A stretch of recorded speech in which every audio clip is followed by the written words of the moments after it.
Hello everyone, welcome back to our channel. Today we are going to complete our next chapter that is the chemical coordination and integration के बारे में हम इस chapter में पढ़ेंगे। इसमें मैं आपको बता दूं कि आज हमारा यूनिट 5th जो कि है ह्यूमन फिजियोलॉजी वो पूरी की पूरी कंप्लीट हो जाएगी क्योंकि ये ह्यूमन फिजियोलॉजी का लास्ट चैप्टर है। That is human physiology. इसके अलावा हमने यूनिट 1 जो कि है हमारी diversity in the living world वो भी कंप्लीट कर ली है। तो आज हमारी दोनों यूनिट्स कंप्लीट हो जाएंगी। इसके बाद जो हम नेक्स्ट यूनिट पढ़ेंगे वो हम थर्ड यूनिट पढ़ेंगे जिसमें हम सेल क्या होता है, सेल साइकिल क्या होती है, सेल ऑर्गेनेली क्या होते हैं, इन सब के बारे में और बायोमोलिक्यूल के चैप्टर के बारे में पढ़ेंगे। ये यूनिट 3 हमारी नेक्स्ट यूनिट होगी। इसके अलावा मैं आपको एक और इम्पॉर्टेंट इन्फॉर्मेशन दे देती हूँ। इसके डिस्क्रिप्शन बॉक्स में केमिकल कोऑर्डिनेशन और इंटीग्रेशन के डिस्क्रिप्शन बॉक्स पे मैं अपना इंस्टाग्राम अकाउंट दे दूँगी जहाँ पे आप मुझसे कोई भी डाउट चैप्टर से रिलेटेड या किसी चैप्टर पे वीडियो चाहते हो या किसी स्पेशल टॉपिक जो आपको समझ नहीं आ रहा उस टॉपिक पे वीडियो चाहते हो तो आप मुझे वहाँ इंस्टाग्राम पे मैसेज कर सकते हो जिसकी यूज़र आईडी रिंकी पटेल 13 है जो कि बायोलॉजी बून के चैनल के नाम से है।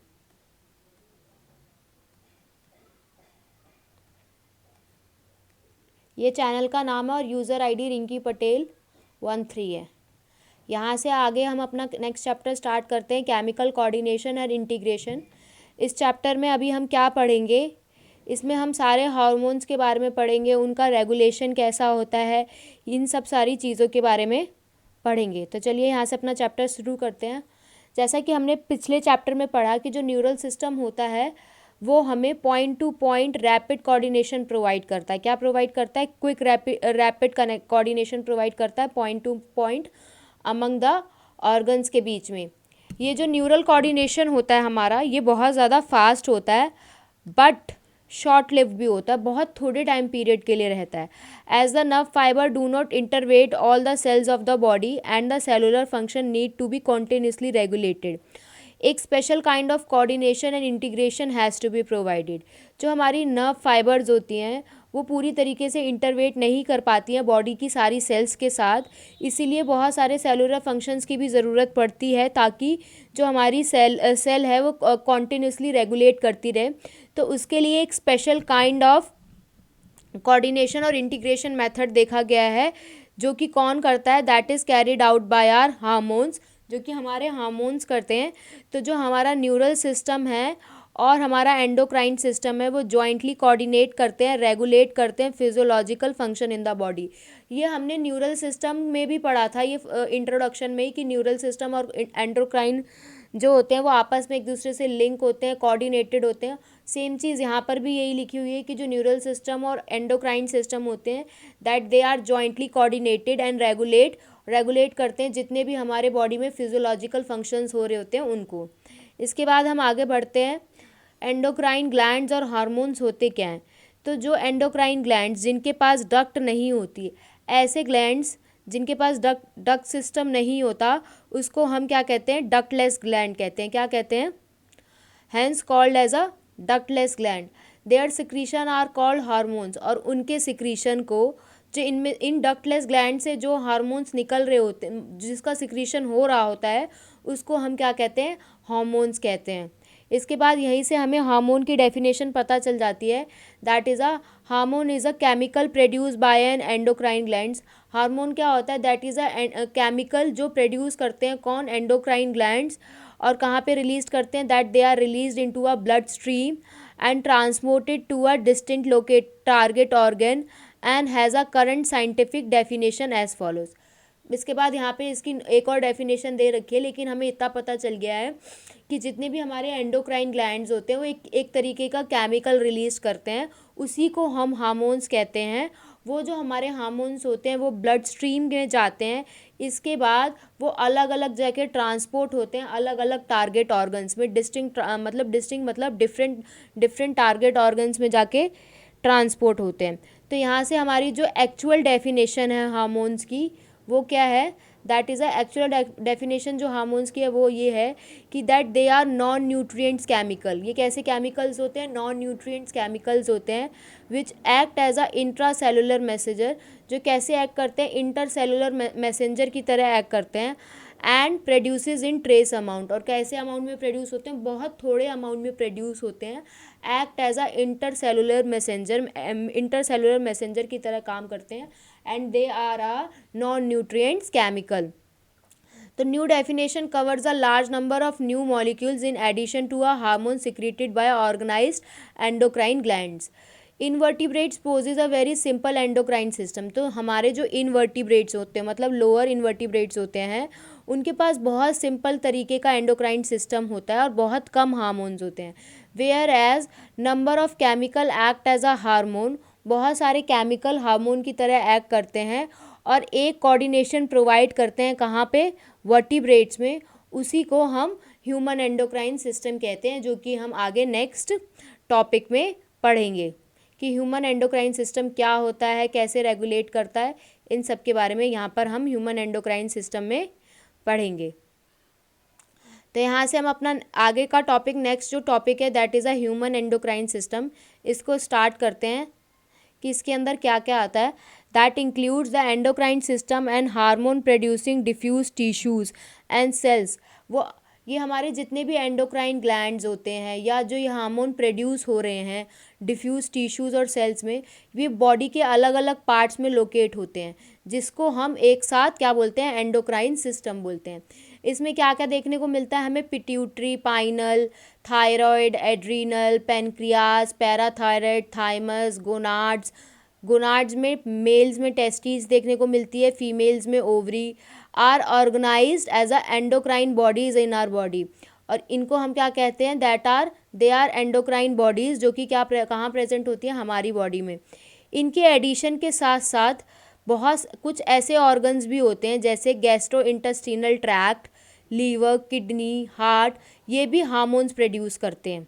इनके अलावा जो हमारे बॉडी के अदर पार्ट्स ऑफ ऑर्गन्स होते हैं like GIT tract, liver, kidney, heart, ये भी हार्मोन्स प्रोड्यूस करते हैं। तो इन सब के आगे इसमें हम इन सब के फंक्शंस होते, जो भी स्ट्रक्चर है उन सब के बारे में पढ़ेंगे। इसके बाद इस डायग्राम को हम देख लेते हैं कि अगर हम लोकेशन की बात करें तो एंडोक्राइन ग्लैंड की कहाँ कहाँ लोकेशन होती है। तो अगर हम एंडोक्राइन ग्लैंड की लोकेशन की बात करें तो हाइपोथैलेमस हमारा ब्रेन में प्रेजेंट होता है, पाइनल भी, पिट्यूटरी भी। इसके अलावा जो हमारा थायराइड और पैराथायराइड होता है that is present in what is this, trachea, then thymus. इसके बाद पैनक्रियाज वाला जो होता है वो पैनक्रियाज में ही होता है। देन एड्रीनल ग्लैंड कहाँ प्रेजेंट होते हैं, किडनी के ऊपर, हमने पढ़े थे। इसके बाद अगर हम ओवरीज़ की बात करें तो वो फीमेल में यहाँ पे देखने को मिलती हैं, और टेस्टिस की बात करें तो वो मेल्स में यहाँ पे देखने को मिलते हैं।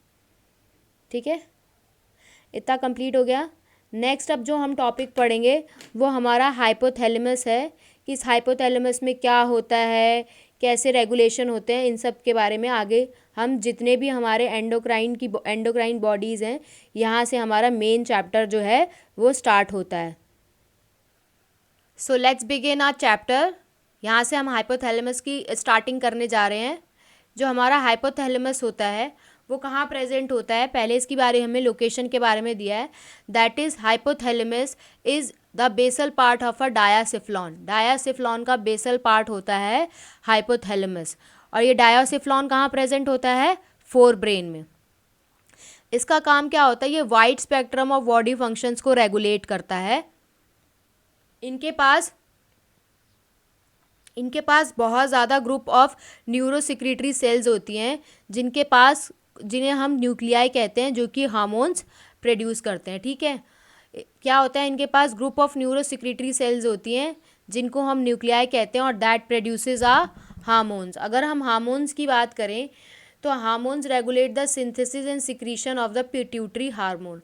हार्मोन का काम क्या होता है, ये सिंथेसिस करता है, सिक्रीशन करता है किसके, पिट्यूटरी के हार्मोन का। जो हाइपोथैलेमस में हार्मोन्स प्रेजेंट होते हैं उनकी बात करें कि जो हाइपोथैलेमस के हार्मोन्स होते हैं ये क्या करते हैं, सिंथेसिस करते हैं, सिक्रीशन करते हैं किसका, पिट्यूटरी हार्मोन्स का। However the hormones produce by hypothalamus are of two types.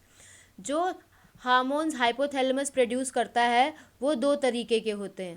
पहला जो होता है that is a releasing hormone, उसका काम क्या होता है, जो स्टिमुलेट करता है सिक्रीशन ऑफ पिट्यूटरी हार्मोन।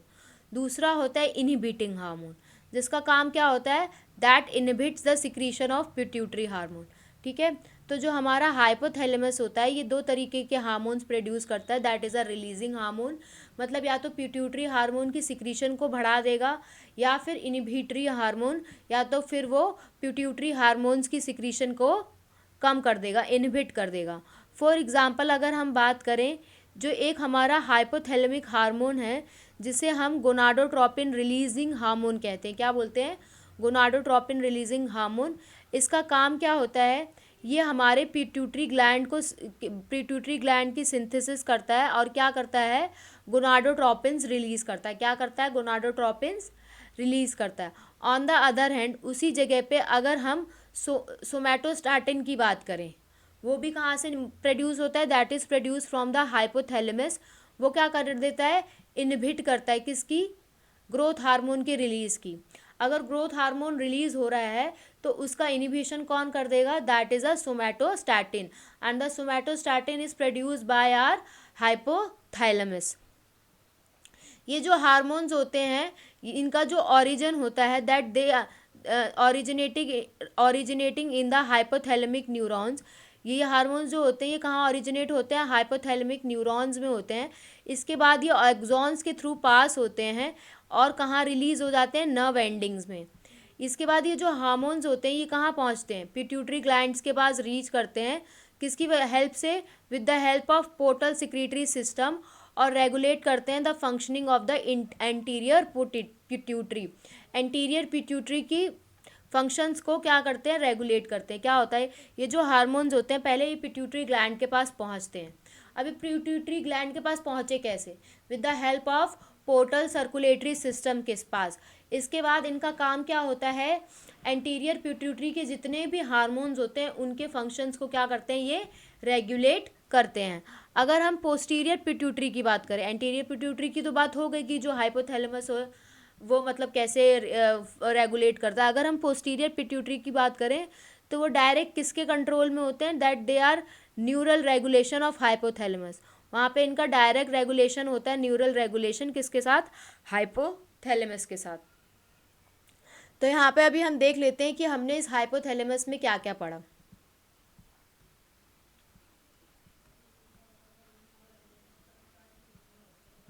अगर हम हाइपोथैलेमस की बात करें तो ये दो तरीके के हार्मोन्स रिलीज करता है,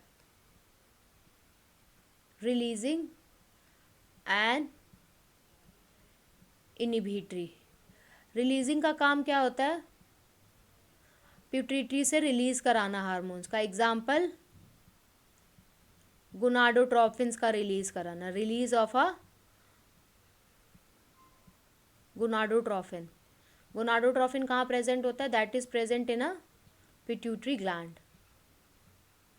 और इनहिबिटरी का एग्जाम्पल क्या था, दैट इज सोमास्टैटो,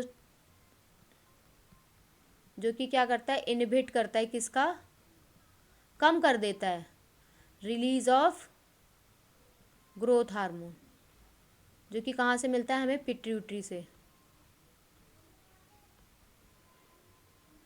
ये ग्रोथ हार्मोन हमें कहाँ से मिलता है, पिट्यूटरी से। ठीक है, इतना क्लियर हो गया। एक इसमें हमने एक और पॉइंट पढ़ा है कि हाइपोथैलेमस से अगर पिट्यूटरी में हार्मोन जा रहे हैं तो किसकी हेल्प से जाएंगे, with the help of portal circulatory system.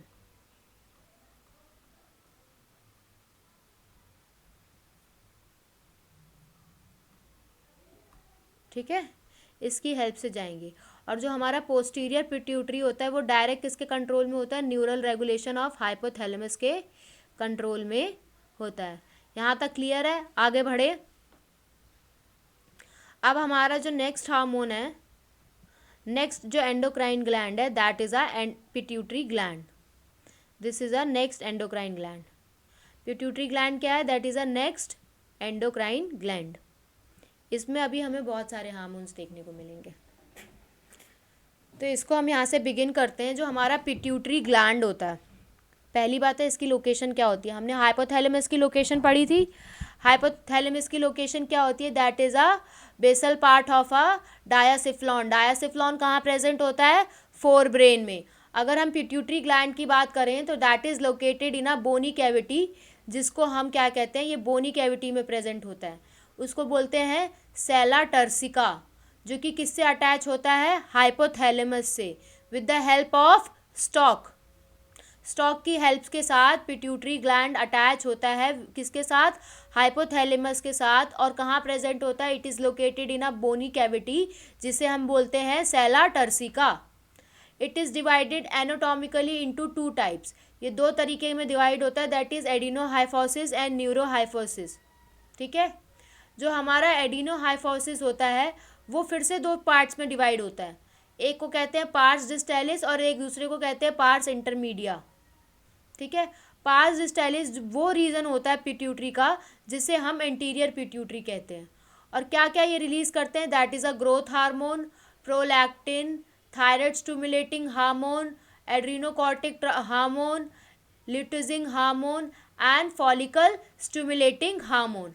अगर हम पार्स इंटरमीडिया की बात करें तो वो सिर्फ एक ही तरीके का हार्मोन सिक्रीट करता है, जिसे हम कहते हैं मेलिनोसाइट स्टिमुलेटिंग हार्मोन. इसके बाद ह्यूमंस में ये जो पार्स इंटरमीडिया होता है, ये किससे ऑलमोस्ट मर्ज हो रखा होता है? पार्स डिस्टेलिस के साथ. हमारा जो दूसरा डिवीजन था दैट इज़ अ न्यूरोहाइफोसिस, वो क्या होता है? That is a pars nervosa, जिसे हम पोस्टीरियर पिट्यूटरी कहते हैं, और जिसके अंदर दो हार्मोन्स की रिलीज होती है और दो हार्मोन स्टोर कर रहे होते हैं. That is a oxytocin and vasopressin. कौन कौन से होते हैं? That are oxytocin and vasopressin. ये बाय डिफॉल्ट अपने आप पूरा अंडरलाइन हो गया.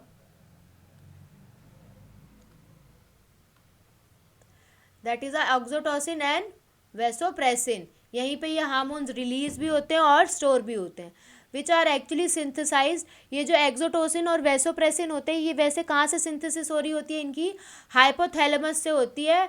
और इसके बाद ये ट्रांसपोर्टेड कर दिए जाते हैं न्यूरोहाइपोफाइसिस में विद द हेल्प ऑफ एक्सोनली. एक्सोनली की हेल्प से, एक्सॉन की हेल्प से इनका ट्रांसपोर्टेशन होता है न्यूरोहाइपोफाइसिस में, जो कि कहाँ सिंथेसाइज्ड होते हैं? That they are synthesised in a hypothalamus.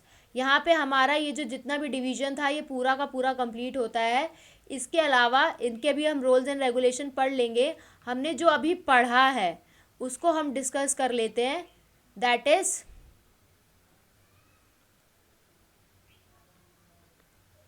Pituitary is divided into two types. First is adenohypophysis. Second is neurohypophysis. ठीक है. एक चीज़ याद रखना, मैं यहाँ पे थोड़ा थोड़ा लिख रही हूँ, आप याद रखना इसे.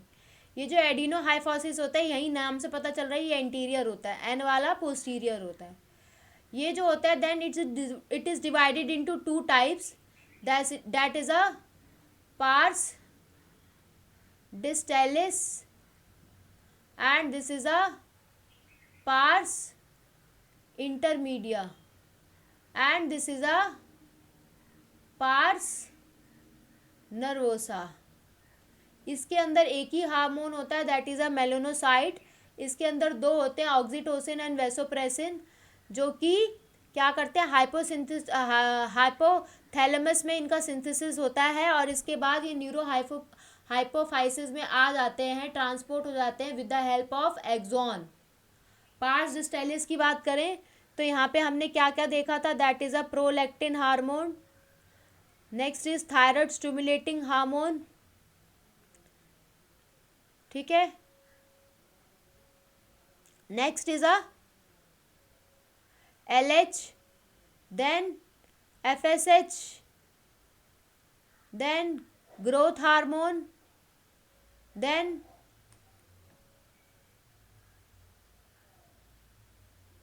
adrenocortico hormone, that is a ACTH. ये पूरे हो गए. ये पूरा टेबल अच्छे से बना लेना. I have a little bit come space, so that's why I'm not making properly, but I hope all of you will make it. Next आगे हम बढ़ते हैं ओवर सिक्रीशन की तरफ.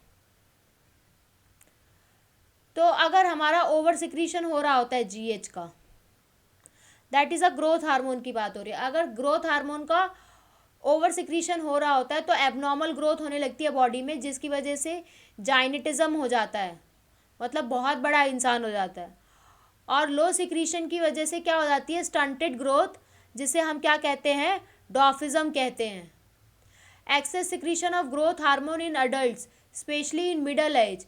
अगर बहुत ज़्यादा सिक्रीशन हो रही है ग्रोथ हार्मोन की एडल्ट्स में, जो कि मिडल एज के एडल्ट्स होते हैं, उनकी वजह से सेवियर डिसफिगरमेंट आ जाता है, मतलब स्पेशली फेस में देखने को मिलता है, जिसे हम क्या बोलते हैं, अकैरोमगेली, जिसमें क्या होता है, which leads to a serious complication. Premature death भी हो जाती है अगर हम चेक नहीं करवाते हैं पहले. The disease is hard to diagnose in early stages. ये जो डिजीज़ होती हैं इनको हम जल्दी डायग्नोज नहीं कर सकते हैं अर्ली स्टेज में. Often use detected for many years, और बहुत टाइम तो बहुत सालों तक अनडिटेक्टेड रहती थी. जब तक हमारे एक्सटर्नल फीचर में चेंज नहीं आने लगता, नोटिसेबल नहीं हो जाता, तब तक हमें पता ही नहीं चलता है. प्रोलैक्टिन का काम क्या होता है, ये मेमोरी ग्लैंड और फॉर्मेशन ऑफ मिल्क करता है इन देम. प्रोलैक्टिन का काम क्या होता है, ये बढ़ाता है ग्रोथ किसकी, मेमोरी ग्लैंड की, और फॉर्मेशन क्या करता है, मिल्क. अगर हम टीएसएच की बात करें, that is a thyroid stimulating hormone, वो सिंथेसिस करता है, सिक्रीशन करता है थायराइड हार्मोन की फ्रॉम अ थायराइड ग्लैंड. अगर हम एसीटीएच की बात करें तो ये सिंथेसिस और सिक्रीशन करता है स्टेरॉइड हार्मोन की, जिन्हें हम ग्लूकोकॉर्टिकॉइड्स कहते हैं, जो कि कहाँ प्रेजेंट होते हैं, एड्रीनल कॉर्टेक्स में. अगर हम एलएच और एफएसएच की बात करें तो ये क्या स्टिमुलेट करते हैं, गोनाडल एक्टिविटी को, जिन्हें हम गोनाडोट्रोफिन कहते हैं. ये गोनाडोट्रोफिन हमें अभी हाइपोथैलेमस में भी पढ़ा था, that is a releasing hormone is a gonadotrophin. In males में क्या काम होता है एलएच का, ये स्टिमुलेट करते हैं synthesis and secretion of hormone, जिसे हम एंड्रोजन कहते हैं. कहाँ से, फ्रॉम टेस्टिस से. अगर हम इन मेल्स की बात करें तो ये जो एफएसएच होता है, अगर एलएच का पता चल गया, अगर एफएसएच की बात करें मेल्स में, तो एफएसएच और एंड्रोजन दोनों के दोनों किस में रेगुलेट करते हैं, इन स्पर्मेटोजेनेसिस. अगर हम फीमेल्स की बात करें तो जो हमारा एलएच होता है, ये अगर हम फीमेल्स की बात करें तो जो एलएच होता है ये ओव्यूल्यूशन को इंड्यूस करता है, मतलब बढ़ाता है, of a fully mature follicle. Graafian follicle जो होता है, जो कि फुली मैच्योर होता है, उसको इंड्यूस करता है ओव्यूलेशन के लिए. मेंटेन करता है किसको, एलएच कार्पस ल्यूटियम को मेंटेन करता है, जो कि कहाँ फॉर्म्ड होती है, that is form from the remnant of graafian follicle. Graafian follicle के रेमिनेंट से फॉर्म होती है क्या, that is a corpus luteum, जिसका काम कौन देखता है, दैट इज एलएच. अगर हम एफएसएच की बात करें फीमेल्स के अंदर, तो उनका स्टिमुलेट क्या करती है, ग्रोथ को करती हैं, डेवलपमेंट ऑफ ओवेरियन फॉलिकल्स को करती हैं इन अ फीमेल्स में. अगर हम एमएसएच की बात करें, that is a only hormone is produce bye a pars intermedia, जो कि एक्ट करता है मेलेनोसाइट पे, जिनके अंदर मेलेनिन प्रेजेंट होता है, और रेगुलेट करता है पिगमेंटेशन ऑफ स्किन की. अगर हम ऑक्सीटोसिन की बात करें तो हमारी ये स्मूथ मसल्स पे एक्ट करता है, स्टिमुलेट करता है कॉन्ट्रैक्शन को. जब फीमेल्स में it stimulates a vigorous contraction, females में बहुत ज़्यादा विग्रस कॉन्ट्रैक्शन देखने को मिलती है यूट्रस की after the time of child birth के टाइम पे. और हमारा जो मिल्क का इजेक्शन भी है वो मेमोरी ग्लैंड करता है. Milk ejection from the memory gland भी कौन करता है, that is also stimulated by oxytocin. अगर हम प्रोलैक्टिन हार्मोन की बात करें तो वो सिंथेसिस करता है और स्टोर करता है, और ऑक्सीटोसिन क्या करता है, दैट इज रिलीज करता है. मिल्क का इजेक्शन मतलब रिलीज करना. वैसोप्रेसिन की बात करें तो ये हमारे किडनी पे एक्ट करते हैं, जिनका काम होता है वाटर का एब्जॉर्प्शन करना, इलेक्ट्रोलाइट का रीएब्जॉर्प्शन करना by the distil tubule, distil tubule की हेल्प से, जिसकी वजह से बहुत ज़्यादा वाटर लॉस होता है किसके थ्रू, यूरिन के थ्रू, जिसे हम डायूरेसिस कहते हैं, और इसी को हम एंटी डाययूरेटिक हार्मोन भी कहते हैं। अगर हमारा कोई भी इम्पेयरमेंट या अफेक्टिंग सिंथेसिस हो जाती है और एडीएच का रिलीज हो जाता है in a diminished ability of the kidney to conserve water leading to a water loss and dehydration, this condition is known as diabetes insipidus.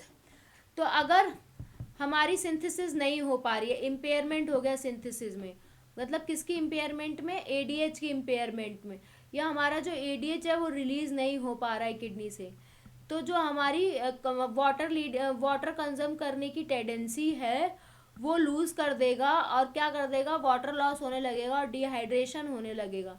इसी कंडीशन को हम क्या कहते हैं, डायबिटीज मेलिटस। आगे जो हम नेक्स्ट टॉपिक पढ़ेंगे that is about the pineal gland.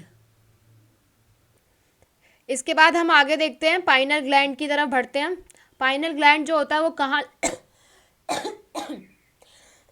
Sorry, ये जो पाइनियल ग्लैंड होता है ये कहाँ लोकेटेड होता है, ये pineal gland is located on the dorsal side of the fore brain की डॉर्सल साइड पे हमारा पाइनियल ग्लैंड प्रेजेंट होता है। पाइनल सिक्रीटेड अ हार्मोन जिसे हम मेलाटोनिन कहते हैं। पाइनियल ग्लैंड जो होता है वो कौन सा हार्मोन सिक्रीट करता है, that is secreted a hormone जिसे हम मेलाटोनिन कहते हैं। Melatonin is present in important role in the regulation, ये जो हमारा 24 आवर डायूरेनल जो रिदम होता है ऑफ बॉडी का, उसका रेगुलेशन करने में कौन हेल्प करता है, that is a melatonin. For example it helps in maintaining the normal rhythm of a sleep wake cycle, सोने और उठने की जो साइकिल है नॉर्मल रिदम उसको मेंटेन करता है, बॉडी टेम्परेचर को मेंटेन करता है। इन एडिशन मेलाटोनिन जो होता है मेटाबॉलिज्म को भी इन्फ्लुएंस करता है, पिगमेंटेशन को इन्फ्लुएंस करता है, menstrual cycle as well as our defence capability. ठीक है, अब हम पढ़ते हैं थायराइड ग्लैंड के बारे में।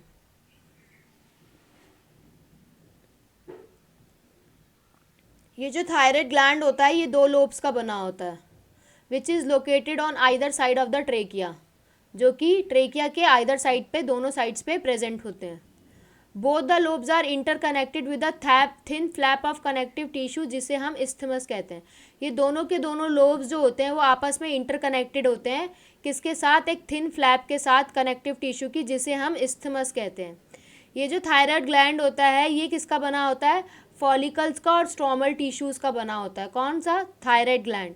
ईस्ट थायराइड फॉलिकल जो होता है वो फॉलिकुलर सेल्स का बना होता है, जिनके अंदर एक कैविटी प्रेजेंट होती है। ये जो फॉलिकुलर सेल्स होते हैं ये 2 तरीके के हार्मोन्स सिंथेसाइज करता है। पहला होता है हमारा that is a T4 and second one is a T3। पहला होता है दैट इज़ अ टेट्राआइडोथायरोनिन थैराक्सिन और दूसरा होता है triiodothyronine. Iodine is essential for the normal rate of hormone synthesis in the thyroid. Iodine जो है वो बहुत ज़्यादा एसेंशियल है normal rate of hormone synthesis की थायराइड ग्लैंड में। अगर हमारी बॉडी में डेफिशिएंसी हो जाती है थायराइड ग्लैंड की तो वो उसकी वजह से क्या हो जाता है, हाइपोथायराइडिज्म हो जाता है, जब हमारी बॉडी में आयोडीन कम होता है।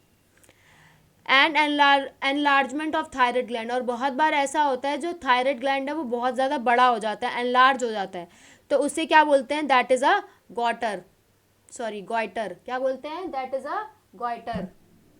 ये जो हमारा हाइपोथायराइडिज्म होता है during pregnancy causes a defective development and maturation of the growing baby leading, अगर मतलब कोई प्रेग्नेंट वूमेन है, ठीक है, और उसको हाइपोथायराइडिज्म हो रखा है, मतलब उसकी बॉडी में जो है वो आयोडीन का कंटेंट बहुत कम है और वो प्रेग्नेंट हो रखी है, तो उसकी वजह से डेवलपमेंट जो है या जो बेबी की मैच्योरेशन है, जो बेबी ग्रो हो रहा है उसकी मैच्योरेशन जो है या बेबी की जो डेवलपमेंट है उसमें बहुत ज़्यादा फ़र्क आएगा। जैसे कि स्टंटेड ग्रोथ, बहुत छोटी ग्रोथ आएगी जिसे हम क्रिटिनिज्म कहते हैं। मेंटल रिटार्डेशन, मेंटल रिटार्डेड होगा, intelligent quotient, abnormal skin, deep mutism. इतनी सारी बेबी में प्रॉब्लम आएगी अगर कोई भी pregnant women is going through a hypothyroidism. Adult women में जो हाइपोथायरॉयडिज्म होता है, अगर हम किसी नॉर्मल अडल्ट वुमेन की बात करें और उनके अंदर आयोडीन की डेफिशिएंसी है तो उसकी वजह से मेंस्ट्रुअल साइकिल जो होती है वो कैसी हो जाती है, इर्रेगुलर हो जाती है। और अगर हमारे थायराइड ग्लैंड में कैंसर है due to a cancer of the thyroid gland और due to a development of nodules of the thyroid gland, या तो नोड्यूल्स की डेवलपमेंट हो जाती है थायराइड ग्लैंड में, तो जो रेट ऑफ सिंथेसिस होता है थायराइड हार्मोन का और सिक्रीशन का वो क्या हो जाएगा, वो बहुत ज़्यादा इंक्रीज हो जाएगा, मतलब इतने हाई लेवल तक पहुंच जाएगा कि उस कंडीशन को क्या कहेंगे, हाइपर थायरॉयडिज्म। क्या बोलेंगे, that is a hyper thyroidism, जिसकी वजह से हमारी जो बॉडी है वो फिजियोलॉजिकली बहुत इफ़ेक्ट होगी। अगर हम एक्सोथैल्मिक ग्वाइटर की बात करें, ये एक तरीके का हाइपरथायरॉयडिज्म है। क्या, दैट इज़ अ एक्सोथैल्मिक, जिसमें क्या होता है, थायराइड ग्लैंड जो होता है वो बहुत एनलार्ज हो जाता है और हमें क्या देखने को मिलता है, that is a protrusions of the eyeball. Eyeball जो होती है वो क्या होती है, प्रोट्रूशंस हो जाती हैं। जो हमारा BMR होता है, that is a basal metabolic rate, ये इंक्रीज हो जाता है। वेट बहुत ज़्यादा लॉस हो जाता है, जिसे हम क्या कहते हैं, ग्रेव्स डिजीज़ कहते हैं। थायराइड हार्मोन जो होता है ये बहुत ज़्यादा इंपॉर्टेंट रोल प्ले करता है in the regulation of BMR, that is a basal metabolic rate. ये जो हार्मोन्स होते हैं ये also support the process of these hormones, किसके प्रोसेस को सपोर्ट करते हैं, RBC फॉर्मेशन में हेल्प करते हैं। ये जो थायराइड हार्मोन होता है ये मेटाबॉलिज्म को भी कंट्रोल करता है, किसके मेटाबॉलिज्म को, कार्बोहाइड्रेट, प्रोटीन और फैट के मेटाबॉलिज्म को। अगर हम मेंटेनेंस की बात करें तो वाटर का मेंटेनेंस, इलेक्ट्रोलाइट का balance, that is also influenced by a thyroid hormone. अगर हम थायराइड ग्लैंड की बात करें तो वो एक प्रोटीन हार्मोन सिक्रीट करता है जिसे हम क्या कहते हैं, थायरोकैल्सिटोनिन कहते हैं, जो कि क्या रेगुलेट करता है, ब्लड कैल्शियम लेवल। ठीक है, थायराइड ग्लैंड जो होता है वो क्या सिक्रीट करता है, एक प्रोटीन हार्मोन सिक्रीट करता है जिसे हम थायरोकैल्सिटोनिन कहते हैं, जिसका काम होता है रेगुलेशन करना, किसकी, ब्लड कैल्शियम लेवल का रेगुलेशन करना। आगे हम नेक्स्ट बात करते हैं, दैट इज़ पैराथायराइड हार्मोन की। तो इन ह्यूमंस में, हमें ह्यूमंस में देखने को मिलता है 4 तरीके के पैराथायराइड ग्लैंड्स प्रेजेंट होते हैं, जो कि कहाँ होते हैं, थायराइड ग्लैंड की दूसरी साइड पर प्रेजेंट होते हैं, that is present on the back side of the thyroid gland. 1 pair each in the 2 lobes of the thyroid gland, और जो एक पेयर होता है वो एक लोब में प्रेजेंट होता है, दूसरा पेयर दूसरे लोब में। तो पैराथायराइड हार्मोन कितने हो गए, 4 हो गए। इसके बाद ये जो पैराथायराइड हार्मोन होते हैं ये भी पेप्टाइड हार्मोन सिक्रीट करते हैं जिसका नाम होता है पैराथायराइड हार्मोन। ये जो सिक्रीशन होती है पैराथायराइड हार्मोन की, that is regulated by a circulating level of calcium ion. इनकी जो रेगुलेशन होता है that is control by a calcium ions. अगर पैराथायराइड हार्मोन जो है वो कैल्शियम लेवल को बढ़ा देता है ब्लड में, तो उस कंडीशन को क्या कहेंगे, दैट इज़ हाइपरकैल्सीमिया। तो वो हमारी पैराथायराइड हार्मोन जो क्या होता है, बोन्स में एक्ट करता है और स्टिमुलेट करता है बोन्स के जो स्टिमुलेट करता है the process of bone resorption, dissolution और डीमिनरलाइजेशन को स्टिमुलेट करता है। अगर हमारा पैराथायराइड हार्मोन, मतलब जो पैराथायराइड हार्मोन है वो स्टिमुलेट कर देता है कैल्शियम लेवल का रीएब्जॉर्प्शन करने के लिए, कहाँ से, रीनल ट्यूब्यूल से, जिसकी वजह से कैल्शियम जो है वो बढ़ जाता है, उसका एब्जॉर्प्शन बढ़ जाता है डाइजेस्टिव फूड में। तो जो हमारा जो PTH है, it is a hyper calcaemic hormone, जो कि क्या कर देता है, ब्लड में कैल्शियम लेवल को बढ़ा देता है। Along with the TCT, that is अ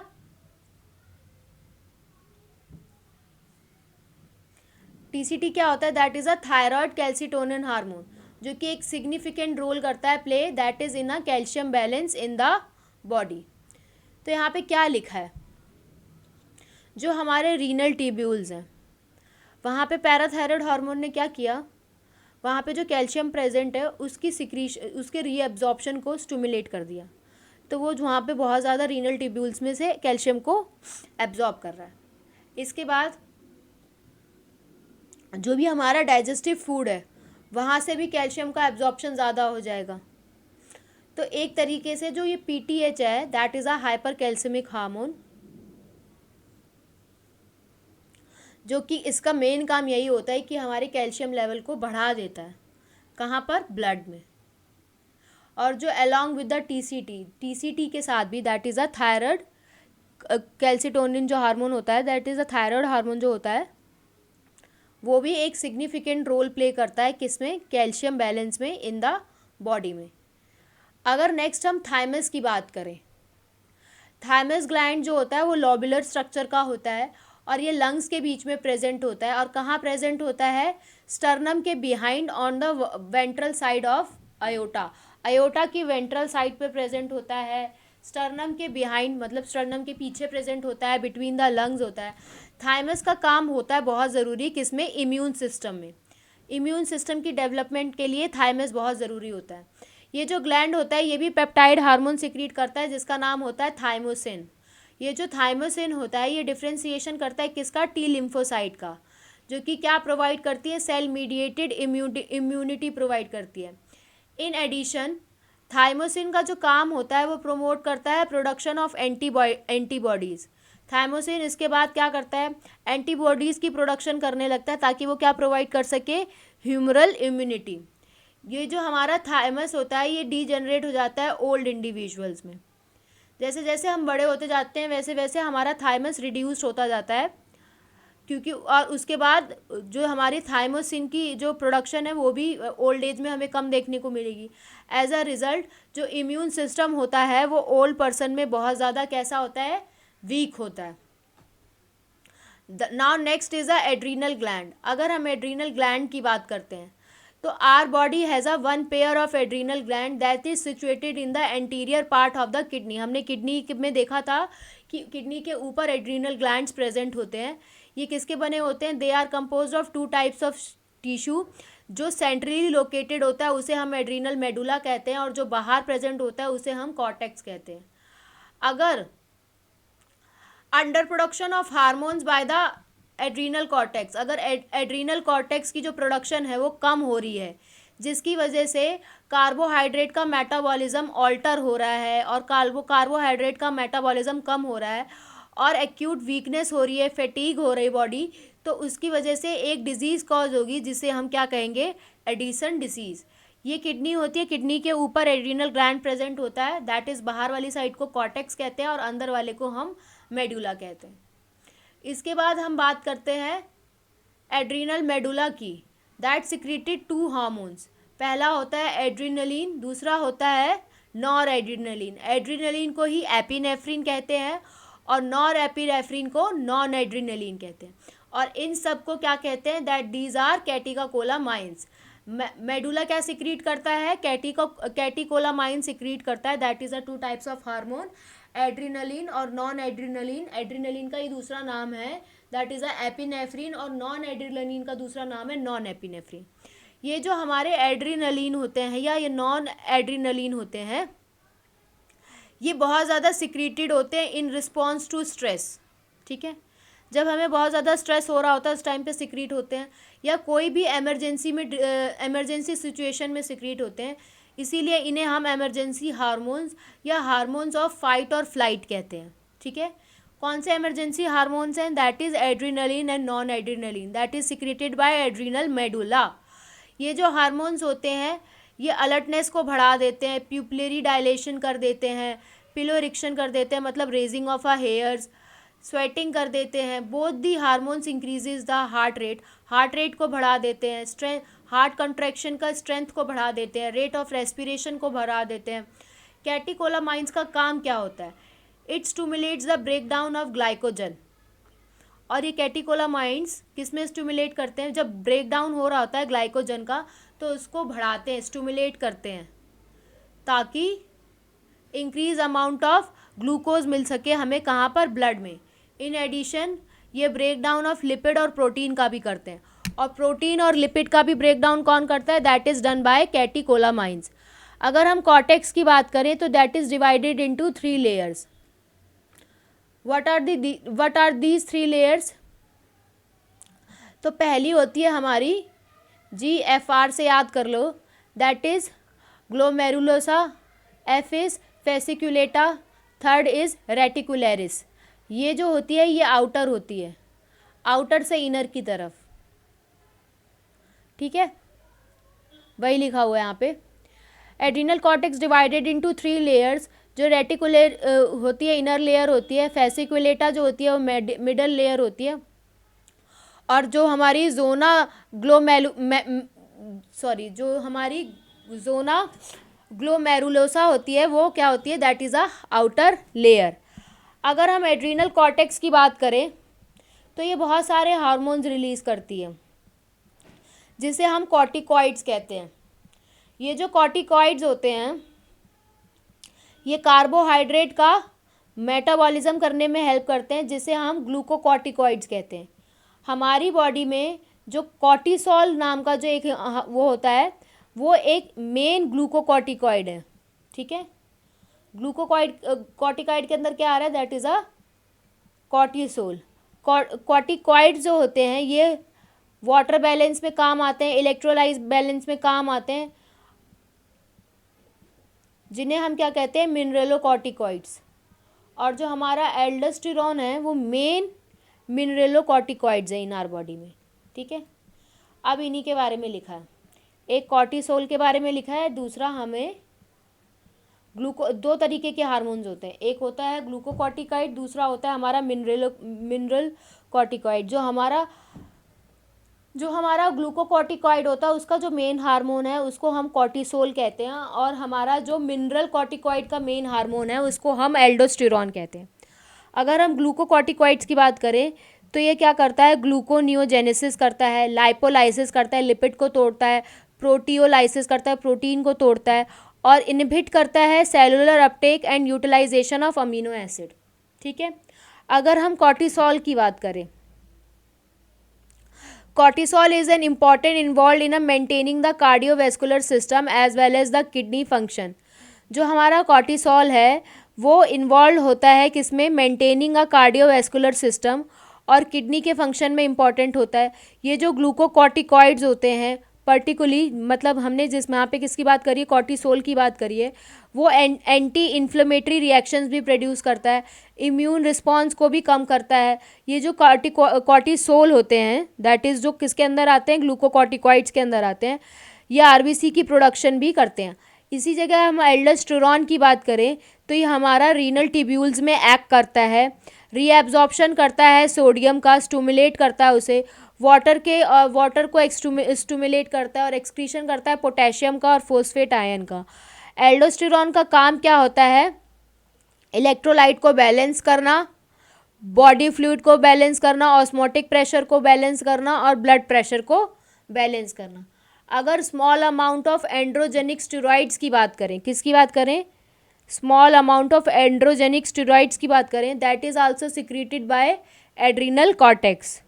वो भी कहाँ से सिक्रेटेड होते हैं?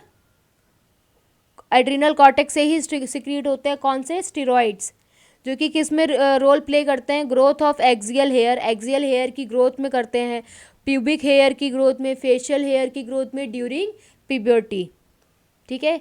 यहाँ तक क्लियर हो गया? यहाँ पे हमने दो चीज़ें देखी, दो तरीके के हार्मोन देखे। एक देखा ग्लूकोकॉर्टिकॉइड, जिसका मेन हार्मोन क्या था? That is a cortisol. दूसरा हमने देखा मिनरलोकॉर्टिकॉइड, जिसका मेन हार्मोन हमने क्या देखा? That is a aldosterone. Now हम पैनक्रियाज पे आते हैं। पैनक्रियाज क्या होता है? That is a heterocrine gland. पहले ही बता दिया, एक्सोक्राइन भी होता है और एंडोक्राइन भी होता है। It is a composite gland, देखा वही लिखा हुआ है, जो कि एक्सोक्राइन और एंडोक्राइन दोनों की तरह काम करता है। एंडोक्राइन जो होता है पैनक्रियाज, उसके पास क्या प्रेजेंट होता है? आइलेट ऑफ लैंगरहंस प्रेजेंट होते हैं. They are about 1 to 2 million islet of Langerhans in the normal human pancreas, representing only 1 to 2% of pancreatic tissue. तो जो हमारे आइलेट ऑफ लैंगरहंस होते हैं कितने होते हैं, 1 से लेके 2 मिलियन तक प्रेजेंट होते हैं, जो कि 1 से लेके 2% तक कंट्रीब्यूट करते हैं. ठीक है, बाकी सारा क्या होता है, एक्सोक्राइन प्रेजेंट होता है, दैट इज 99%. इसी आइलेट ऑफ लैंगरहंस में हमें दो तरीके की सेल्स देखने को मिलती हैं, अल्फा सेल्स और बीटा सेल्स. अल्फा सेल का काम होता है ग्लूकागॉन सिक्रीट करना, बीटा सेल का काम होता है इंसुलिन सिक्रीट करना. ये जो ग्लूकागॉन है ये भी हमारा पेप्टाइड हार्मोन है, जो कि किस में मेंटेन होता है, that is maintaining a normal blood glucose level. Glucagon कहाँ होता है, लीवर सेल्स पे एक्ट करता है, दैट इज जिसे हम क्या कहते हैं, हेपेटोसाइट्स कहते हैं. स्टिमुलेट करता है ग्लाइकोजेनोलाइसिस, मतलब ग्लाइकोजन को तोड़ता है. टर्म्स को तोड़ना सीखो, देखो लिखा हुआ है ग्लाइकोजेनोलाइसिस, मतलब ग्लाइकोजन को, लाइसिस मतलब तोड़ना, ग्लाइकोजन को तोड़ता है ताकि ब्लड शुगर लेवल बढ़ सके. इसे हम हाइपरग्लाइसीमिया भी कहते हैं ग्लूकागॉन को. इन एडिशन ये जो हार्मोन्स होता है ये क्या करता है, प्रोसेस करता है ग्लूकोनियोजेनेसिस को, जो कंट्रीब्यूट करता है हाइपरग्लाइसीमिया में. ग्लूकोनियोजेनेसिस मतलब प्रोडक्शन ऑफ अ ग्लूकोज, जिसकी वजह से हाइपरग्लाइसीमिया बढ़ता है. ग्लूकागॉन का काम क्या होता है, ये रिड्यूसिस करता है सेलुलर ग्लूकोज के अपटेक को. जो सेल जो ग्लूकोज ले रही हैं उनके अपटेक को कम करता है और यूटिलाइजेशन को कम करता है. और इसी ग्लूकागॉन को हम क्या कहते हैं, that it is a hyperglycaemic hormone. अगर वहीं पे हम इंसुलिन की बात करें तो इंसुलिन भी हमारा पेप्टाइड हार्मोन होता है. ये हमारे रेगुलेशन करता है किस में, ग्लूकोज की हेमियोस्टेसिस को मेंटेन करने में. ये भी जो इंसुलिन है ये हेपेटोसाइट पे काम करता है, that is means liver cells पे काम करता है. और एक और एडिपोसाइट पे भी काम करता है, जहाँ पे किसकी सेल्स प्रेजेंट होती हैं, एडिपोज की, जो एनहेंस करती हैं, क्या एनहेंस करती हैं, ग्लूकोज के अपटेक को और यूटिलाइजेशन को. ग्लूकोज और के अपटेक और यूटिलाइजेशन को एनहेंस करती हैं. As a result there is a rapid movement of glucose, जिसकी वजह से रैपिड मूवमेंट होने लगता है ग्लूकोज का ब्लड से लेके हिपेटोसाइट तक और एडिपोसाइट तक, जिसकी वजह से ब्लड ग्लूकोज लेवल क्या हो जाता है, कम हो जाता है. इस कंडीशन को क्या कहते हैं, हाइपोग्लाइसीमिया. इंसुलिन का काम क्या होता है, ये कन्वर्जन करता है ग्लूकोज को ग्लाइकोजन में. तो यहाँ पे क्या होता है, ग्लाइकोजेनोसिस, मतलब ग्लाइकोजन की प्रोडक्शन होती है, ग्लूकोज को ग्लाइकोजन में कन्वर्ट कर देता है. तो ग्लाइकोजन क्या हो गया, प्रोडक्शन होने लगी उसकी, तो उस टर्म को क्या कहते हैं, दैट इज ग्लाइकोजेनेसिस. इसके बाद ये जो ग्लूकोज की हेमियोस्टेसिस होती है ये ब्लड में मेंटेन होती है बाय दीज टू हार्मोन्स, जिन्हें हम इंसुलिन और ग्लूकागॉन कहते हैं. प्रोलॉन्ग्ड हाइपरग्लाइसीमिया, जब बहुत टाइम तक हाइपरग्लाइसीमिया स्टेट रहती है ब्लड के अंदर, मतलब हाइपरग्लाइसीमिया मतलब ग्लूकोज का लेवल बहुत ज़्यादा रहता है, तो उस कंडीशन को हमें डायबिटीज़ मेलिटस कहना पड़ता है. यहाँ पे हमने दो तरीके की डायबिटीज़ पढ़ी है, इंसिपिडस हमने एडीएच में पढ़ी थी और मेलिटस अब हमने हाइपरग्लाइसीमिया मतलब ग्लूकागॉन में पढ़ी है, जहाँ पे ग्लूकोज का लेवल क्या होता है, बहुत ज़्यादा बढ़ जाता है. It is associated with the loss of glucose, जिसमें जब हमारा ग्लूकोज का लेवल बॉडी में बहुत ज़्यादा बढ़ जाता है तो वो यूरिन की हेल्प से ग्लूकोज निकलने लगता है और फॉर्मेशन करने लगता है बहुत हार्मफुल कंपाउंड, जिन्हें हम कीटोन बॉडीज़ कहते हैं. ये जो हमारे डायबिटिक पेशेंट्स हैं that are successfully treated by with the help of insulin therapy. ये सब किससे ट्रीट होते हैं, they are treated by insulin की थेरेपी से होते हैं. अगर हम टेस्टिस की बात करें तो a pair of testis is present in scrotal sac. एक पेयर टेस्टिस का कहाँ प्रेजेंट होता है, स्कॉटल सेल में, जो कि आउटसाइड द एब्डोमेन प्रेजेंट होता है मेल इंडिविजुअल में. टेस्टिस का काम क्या होता है, दो तरीके के फंक्शन शो करता है, primary as well as endocrine gland. Primary function भी प्राइमरी सेक्स ऑर्गन की तरह भी काम करता है और एंडोक्राइन ग्लैंड की तरह भी काम करता है. टेस्टिस के अंदर क्या देखने को मिलता है, सेमनीफेरस टेब्यूल के कंपोज होते हैं, स्ट्रोमल इंटरस्टिशियल टिश्यू प्रेजेंट होता है. लेडिक सेल और इंटरस्टिशियल सेल जो प्रेजेंट होती हैं कहाँ पर, इंटरट्यूबुलरी स्पेसेस में, जो कि प्रोड्यूस करती है हार्मोन जिसका नाम होता है एंड्रोजन. कौन प्रोड्यूस करती है, that is Leydig cell and interstitial cell. जो जिसमें क्या होता है, मेनली क्या होता है, टेस्टोस्टेरोन होता है. क्या प्रेजेंट होता है, टेस्टोस्टेरोन. एंड्रोजन का काम क्या होता है, डेवलपमेंट करना, किसकी, डेवलपमेंट करना, मैचुरेशन करना function of male accessory sex organ की, like epididymis, vasa deferens, seminal vesicle, पोस्ट्रेट ग्लैंड, यूरेथ्रा, ये सब अभी हम ह्यूमन रिप्रोडक्शन में पढ़ेंगे, मेल रिप्रोडक्टिव सिस्टम में। ये जो हार्मोन्स होते हैं ये स्टिमुलेट क्या करते हैं, मस्कुलर ग्रोथ स्टिमुलेट करते हैं, फेशियल ग्रोथ स्टिमुलेट करते हैं, एक्सिलरी हेयर करते हैं, एग्रेसिवनेस स्टिमुलेट करते हैं, low pitch of voice stimulate करते हैं। एंड्रोजन का जो काम होता है वो स्टिमुलेटरी रोल होता है, जिसमें वो प्रोसेस करते हैं स्पर्मेटोजेनेसिस की, मतलब फॉर्मेशन ऑफ स्पर्मेटोजोआ। एंड्रोजन जो होते हैं कहाँ एक्ट करते हैं, that is act on the central neural system, जो इन्फ्लुएंस करते हैं मेल सेक्स बिहेवियर को, जिसे हम लिबिडो कहते हैं। दीज हार्मोन्स प्रोड्यूसेस एनाबॉलिक, मतलब सिंथेटिक इफेक्ट प्रोड्यूस करते हैं on a protein and carbohydrate metabolism में। ये हार्मोन का काम क्या होता है, ये एनाबॉलिक या सिंथेटिक इफेक्ट शो करता है कहाँ पे, प्रोटीन और कार्बोहाइड्रेट की मेटाबॉलिज्म में। नेक्स्ट आगे हम बढ़ते हैं, ओवरी के बारे में पढ़ते हैं। ओवरी जो होती हैं, females have a pair of ovary, जो कि एब्डोमेन में ही होती हैं। ये जो हमारी टेस्टिस होती हैं that are located in a scrotal sac, जो कि कहाँ प्रेजेंट होता है, आउटसाइड द एब्डोमेन। ओवरी की बात करें, that is also a female primary female sex organ, जो कि क्या प्रोड्यूस करता है, one ovum during a menstrual cycle. In addition ovary also produces 2 types of steroid hormone, 2 तरीके के स्टेरॉइड हार्मोन्स प्रोड्यूस करती है, that is a estrogen and progesterone. Ovary is composed of, ovary किसकी बनी होती है, ओवेरियन फॉलिकल्स की बनी होती है, स्ट्रोमल टिश्यूज की बनी होती है। अगर हम ईस्ट्रोजन की बात करें, that is synthesized and secreted by mainly by growing ovarian follicles. जो ईस्ट्रोजन होता है वो किसकी सिंथेसाइज्ड होता है और सिक्रीटेड कहाँ से होता है, ग्रोइंग ओवेरियन फॉलिकल से सिक्रीटेड होता है। आफ्टर ओव्यूलेशन, ओव्यूलेशन होने के बाद जो हमारा रप्चर्ड फॉलिकल होता है, जो फॉलिकल रप्चर्ड हो जाता है वो किस में कन्वर्ट हो जाता है, that is converted into a corpus luteum, जो कि क्या सिक्रीट करता है, दैट सिक्रीट अ हार्मोन जिसे हम प्रोजेस्टेरॉन कहते हैं। ईस्ट्रोजन जो होता है that produces a wide range of action, stimulation of growth and activities of female secondary sex organ. Estrogen का काम होता है वो ग्रोथ की स्टिमुलेशन कराता है, जितने भी हमारे फीमेल सेकेंडरी सेक्स ऑर्गन है उनकी एक्टिविटीज़ को स्टिमुलेट कराता है, डेवलपमेंट कराता है किसकी, ये जो ओवेरियन फॉलिकल जो ग्रो हो रहा है उसको डेवलप कराता है। Appearance of female secondary character, जितने अपीयरेंस होते हैं उन सबको स्टिमुलेट करता है, that is a high pitch of a voice.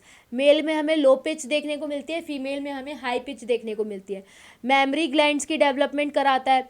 Oestrogen इसके अलावा फीमेल सेक्सुअल बिहेवियर को भी रेगुलेट करता है।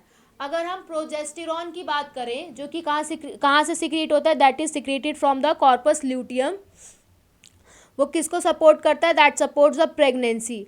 प्रोजेस्टेरॉन जो होता है वो मेमोरी ग्लैंड में भी एक्ट करता है, जो कि स्टिमुलेट करता है formation of the alveoli, alveoli sac like structure, जहाँ जो alveoli sac like structure present होते हैं मेमोरी ग्लैंड में, जहाँ पे क्या होता है, मिल्क स्टोर होता है और मिल्क सिक्रीशन में भी प्रोजेस्टेरॉन हेल्प करता है। यहाँ तक हमने जितने भी हमारे एंडोक्राइन बॉडीज़ थी उनके क्या क्या हार्मोन्स थे उन सब के बारे में पढ़ लिया है। इसके अलावा हमने बताया था और भी अलग तरीके के हार्मोन्स हमें देखने को मिलते हैं with the help of heart kidney and GIT, उसके बारे में है। Nowadays, you have been endocrine glands and their hormones. However, as mentioned earlier, hormones are also secreted by some tissue. ये मैंने बता दिया था, वहीं फर्स्ट पेज पे लिखा हुआ था कि हार्मोन्स जो हैं वो बहुत सारे टिश्यू से भी सिक्रीट होते हैं other than a endocrine gland. For example जो आर्ट्रियल वॉल होती है हमारी हार्ट की, वो सिक्रीट करती है एक बहुत इंपॉर्टेंट हार्मोन जिसका नाम होता है ANF। ठीक है, इसके ये ANF के बारे में, that is a atrial natriuretic factor के बारे में हमने एक्सक्रीशन में भी पढ़ा है, जिसका काम होता है ब्लड प्रेशर को डिक्रीज़ करना।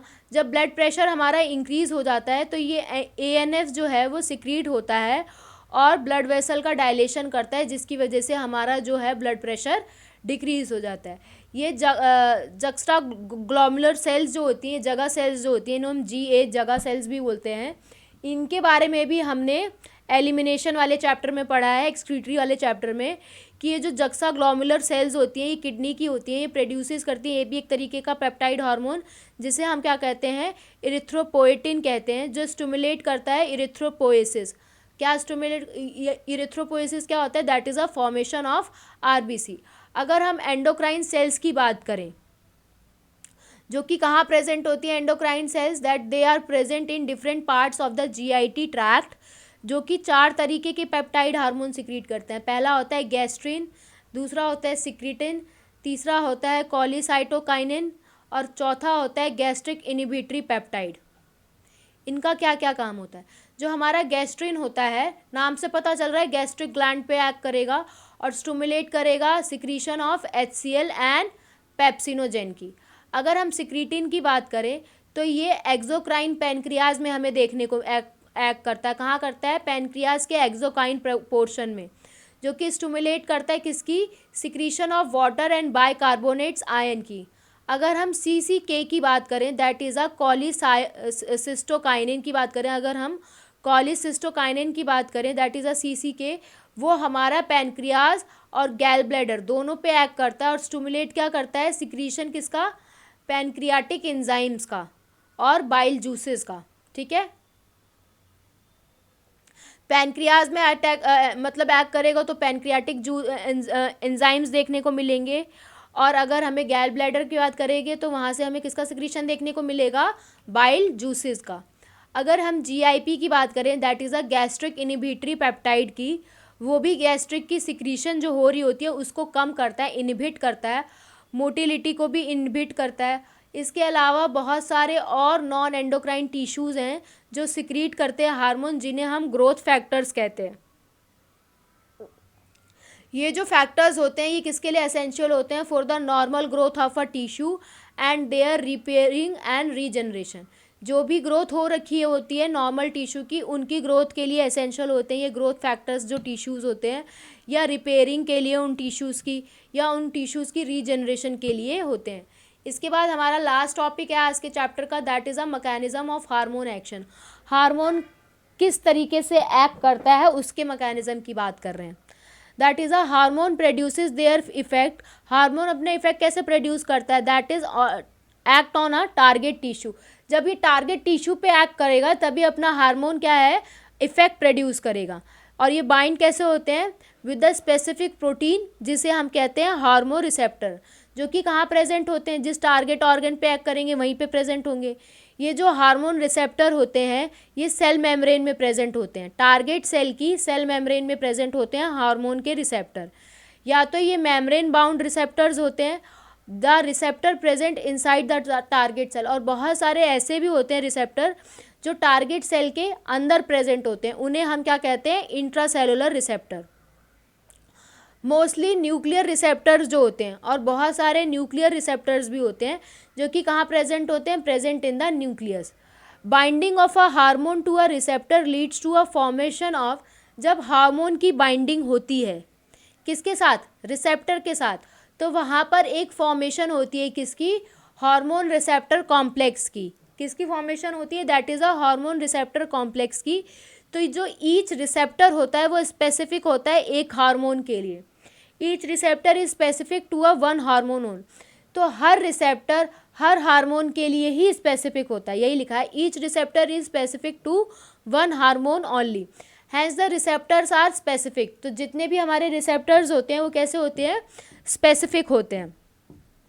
ये जो हमारा हार्मोन रिसेप्टर कॉम्प्लेक्स की फॉर्मेशन हुई है, इसकी वजह से बायोकेमिकल चेंजेस देखने को मिलते हैं हमें कहाँ पर? टारगेट टिश्यूज़ में। जो भी टारगेट टिश्यू है वहाँ पे हमें बायोकेमिकल चेंजेस देखने को मिलेंगे due to hormone receptor complex formation. जब यह हार्मोन रिसेप्टर कॉम्प्लेक्स फॉर्मेशन होता है तो इसकी वजह से बहुत सारे चेंजेस देखने को मिलते हैं टारगेट टिश्यू में। ये जो टारगेट टिश्यू का टारगेट टिश्यू में देखने मिलेंगे, टारगेट टिश्यू का जो मेटाबॉलिज्म हो रखा होगा उसमें देखने को मिलेंगे।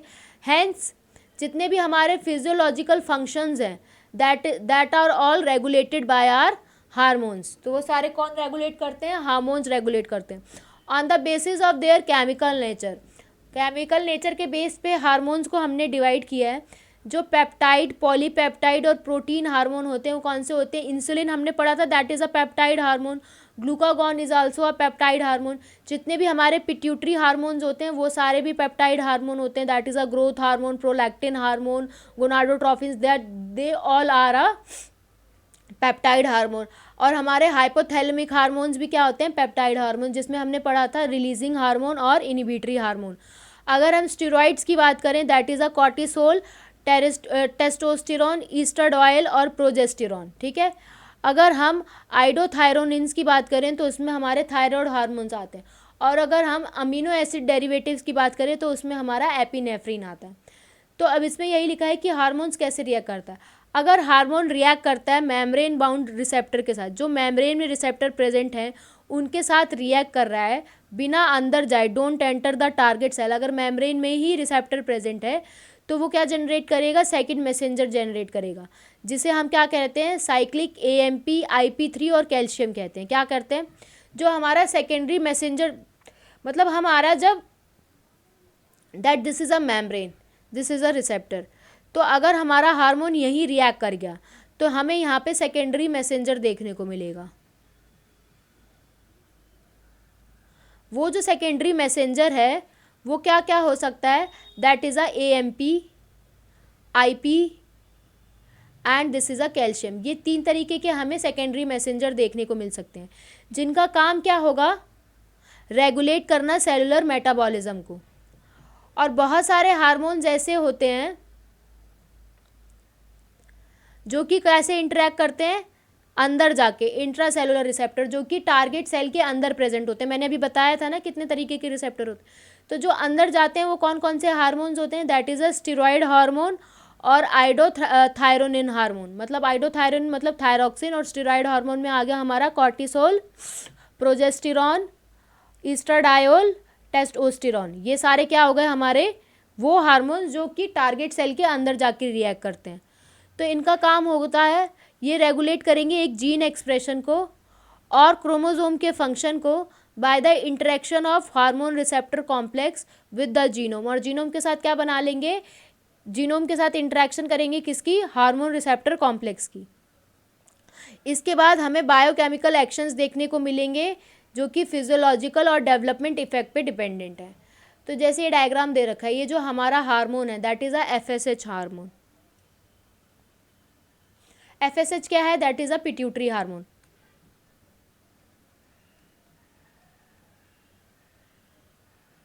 गोनाडोट्रोपिन्स के अंदर आता है ना ये पिट्यूटरी हार्मोन है और पेप्टाइड हार्मोन है। तो ये हमारी मेम्ब्रेन पे रिएक्ट होगा। तो यहाँ पे जनरेशन किसकी होगी? एक सेकेंडरी मैसेंजर की, जिसे साइक्लिक AMP और कैल्शियम यहाँ मिले, और बायोकेमिकल रिस्पॉन्स देखने को मिलेगा या फिजियोलॉजिकल रिस्पॉन्स। ये हो गया हमारा एक डायग्राम। अगर हम यही दूसरे की बात करें, that is a estrogen. Estrogen क्या है हमारा? That is a steroidal hormone.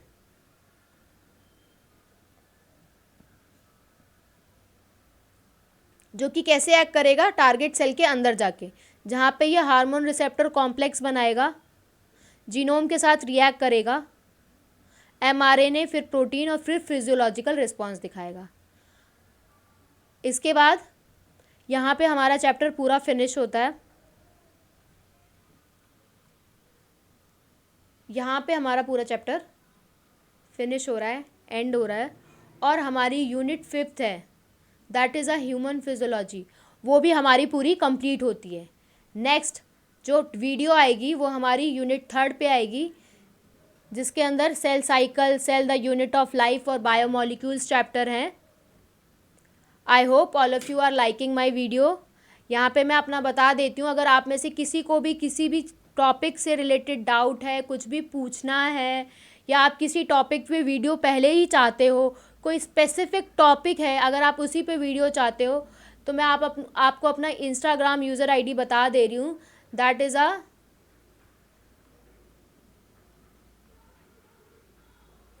Rinki Patel 13, जो कि चैनल का नाम है बायोलॉजी बून।